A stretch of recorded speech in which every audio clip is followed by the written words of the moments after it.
So pure Hyderabad real estate గురించి discuss చేసుకుందామన్నా. Yeah. So 2025 real estate market ఎలా ఉంది, ఫ్యూచర్ రియల్ ఎస్టేట్ ఎలా ఉండబోతుంది?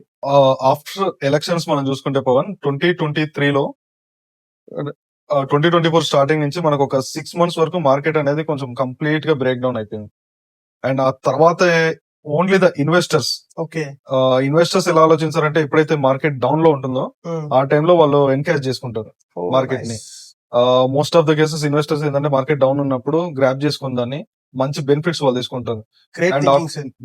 ఇన్వెస్టర్స్ ఎప్పుడు అలాగే ఉంటారు జనరల్ గా. బల్క్ బుకింగ్స్ కానీ లోవర్ కాస్ట్ ఉన్నప్పుడు కానీ ఇదే టైంలో ఎక్కువ బుకింగ్స్ ఇస్తూ ఉంటారు జనరల్ గా.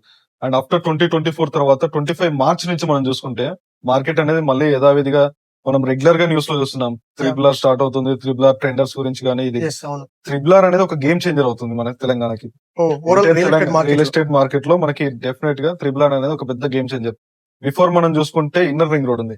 ఇన్నర్ రింగ్ రోడ్ అప్పుడు ఎవరు ఇన్నర్ రింగ్ రోడ్ అవతల ఇన్వెస్ట్ చేయలేదు. అదే విధిగా నెక్స్ట్ మనకి 2008 తర్వాత మనకి అవుటర్ రింగ్ రోడ్ ప్రపోజల్ వచ్చింది. ఓఆర్ఆర్ అనేది రాగానే అందరూ ఓఆర్ఆర్ చుట్టుపక్కల ఎవరు ఇన్వెస్ట్ చేయడం కూడా చూడలేదు. అంత దూరమా,